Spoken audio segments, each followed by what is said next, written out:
Seorang ibu hamil yang hendak melahirkan dengan kondisi kritis meninggal dunia usai diduga ditolak oleh pihak RSUD Kabupaten Subang, Jawa Barat. Keluarga mengatakan ada alasan rujukan, sementara pihak rumah sakit mengatakan karena ICU penuh.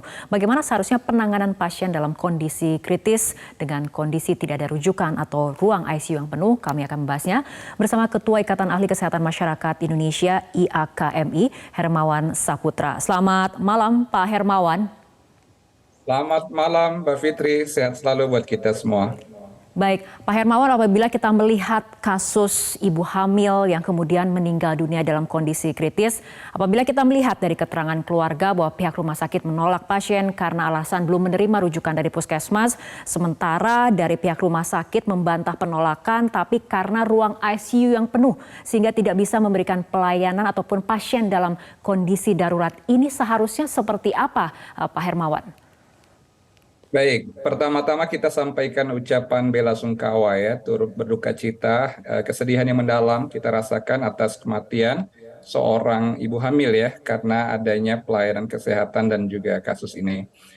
Untuk menjawab persoalan ini, harus kita kutip dulu Undang-Undang Kesehatan Nomor 36 Tahun 2009 tentang rumah sakit, yang mana mengatakan bahwa setiap pasien dalam keadaan darurat dan emergensi itu dilarang untuk ditolak dan atau meminta uang muka atau pembayaran di depan. Maka itu dalam konsep ini tidak ada alasan apakah rujukan atau tidak. Bahkan tanpa rujukan pun, dalam keadaan emergensi, itu setiap orang tidak boleh ditolak ketika hadir di fasilitas kesehatan dan apalagi rumah sakit, dan apalagi rumah sakit umum daerah. Maka itu terlepas dari rujukannya saja, itu harus dilakukan pelayanan yang cepat, tepat. Itu gunanya ada instalasi gawat darurat, dan setiap rumah sakit wajib memiliki layanan gawat darurat, dan juga keterkaitan yang menjadi persoalan kita ini ketika juga dirujuk sebenarnya pasien ini oleh puskesmas, dan itu bagian dari jejaring Ponek dan Ponet di wilayah Kabupaten Subang. Jadi kalau memang benar apa yang menjadi hal yang disampaikan oleh keluarga pasien, dan juga tadi kita juga menyimak ya di pengantar tadi apa yang disampaikan oleh Kepala Dinas Kesehatan Kabupaten Subang, bahwa ada keprihatinan juga. Jadi ada dua hal yang paling fundamental dalam pelayanan di rumah sakit itu, Mbak Fitri. Pertama yang disebut dengan patient centeredness.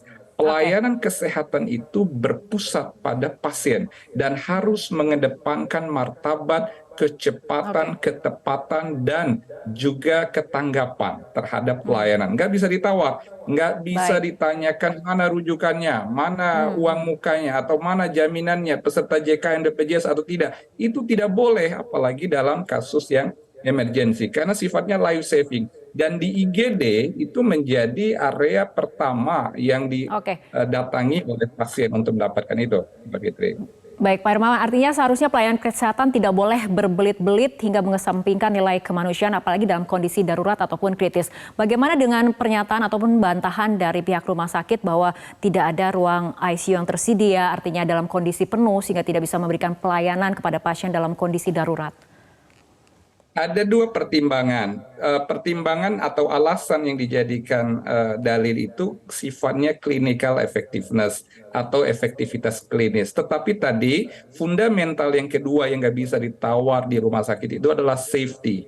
Jadi keamanan dan keselamatan. Dan dua tadi ya, patient centeredness, layanan yang berfokus pada pasien, dan yang kedua safety, itu nggak bisa ditawar. Kalau alasannya ICU, rumah sakit itu banyak sekali bentuk pelayanannya, dan yang paling terpadu itu di awal itu di IGD, karena itu memang kaitannya dengan life saving.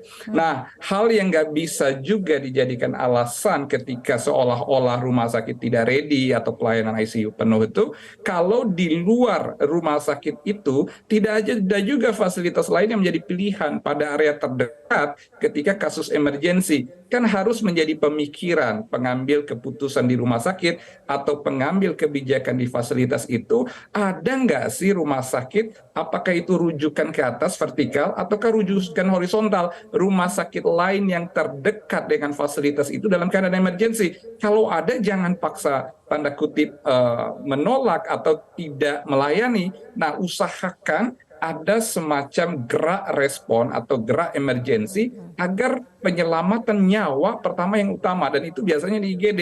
Nah, baru dalam kondisi melewati titik kritis akan dilihat kemana yang dibutuhkan, apakah membutuhkan ruang operasi, perawatan dengan skala rawat inap biasa, atau pada level HCU, high care unit, atau bahkan intensive care unit. Dan hal-hal ini sudah ada di dalam tata laksana pelayanan emergensi di rumah sakit.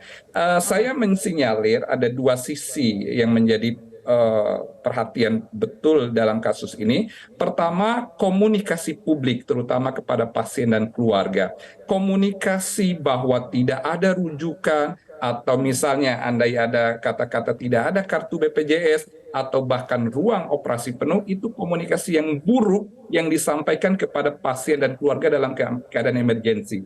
Nah, ini baru dalam konteks komunikasi. Yang kedua, yang menyangkut fasilitas dan tata laksana pelayanan itu sendiri, yang juga harus disiapkan skala pelayanan kalau ICU penuh. Bagaimana agar menaikkan kelengkapan dan juga suasana emergensi, baik tenaga kesehatannya, fasilitasnya, maupun juga ketanggapan secara klinisnya untuk penyelamatan nyawa. Itu yang utama, baru nanti dilihat skala terapi sesuai dengan diagnosis yang dibutuhkan pasien. Jadi dalam konteks ini tidak bisa pihak rumah sakit hanya melihat internal equipment rumah sakit, internal fasilitas rumah sakit apakah siap atau tidak, tapi memperhatikan juga fasilitas kesehatan di luar tersedia atau tidak. Apalagi di RSUD yang notabene memang menjadi tempat bersandar untuk orang-orang yang membutuhkan layanan kesehatan di daerah. Pak Hermawan, berkaca pada kasus ini, artinya koreksi seperti apa yang seharusnya segera dilakukan, terutama bagi pelayanan, terutama di bagian darurat, apakah perlu ada SOP khusus ataupun sistem koreksi seperti apa pada sistem rujukan dan juga aksesibilitas itu sendiri? Saya pikir semua instrumen SOP, undang-undang, sampai kepada peraturan menteri dan juga edaran dinas kesehatan sampai ke fasilitas kesehatan di wilayah masing-masing, apakah itu rumah sakit atau puskesmas, itu lengkap. Bahkan untuk layanan ibu hamil itu jauh lebih detail lagi. Tetapi persoalannya, apakah rumah sakit betul-betul melakukan asesmen, pelatihan sampai kepada sikap awareness terhadap hak kemanusiaan terhadap para tenaga kesehatan, terutama yang di frontliner, atau tidak. Nah, di sini yang harus dievaluasi dan dipastikan rumah sakit harus melakukan delivery pelayanan itu atau delivery proses itu sesuai dengan aspek yang kita sebut dengan patient center atau aspek humanity. Jangan-jangan Mbak Fitri, ini juga yang menyebabkan banyak orang Indonesia itu yang merasa tidak puas dengan layanan fasilitas dalam negeri, yang bukan persoalan kemampuan tenaga klinis atau medikalnya, tetapi pelayanan, kenyamanan, ketanggapan, dan penghargaan terhadap martabat kemanusiaan. Itu juga yang menyebabkan saya rasa lebih dari 1 juta orang berobat ke luar negeri dan akhirnya berharap di luar negeri bisa memberikan pelayanan lebih baik daripada dalam negeri. Dan mudah-mudahan ini dibenahi oleh pemerintah kita. Baik, Pak Hermawan, kita harapkan kasus seperti ini tidak terjadi lagi dan segera adanya perbaikan pelayanan kesehatan sehingga pasien dalam kondisi darurat ataupun kritis dapat segera diberikan pertolongan untuk menyelamatkan nyawa dari pasien itu sendiri. Terima kasih Pak Hermawan telah bergabung bersama kami dalam Top News untuk malam hari ini.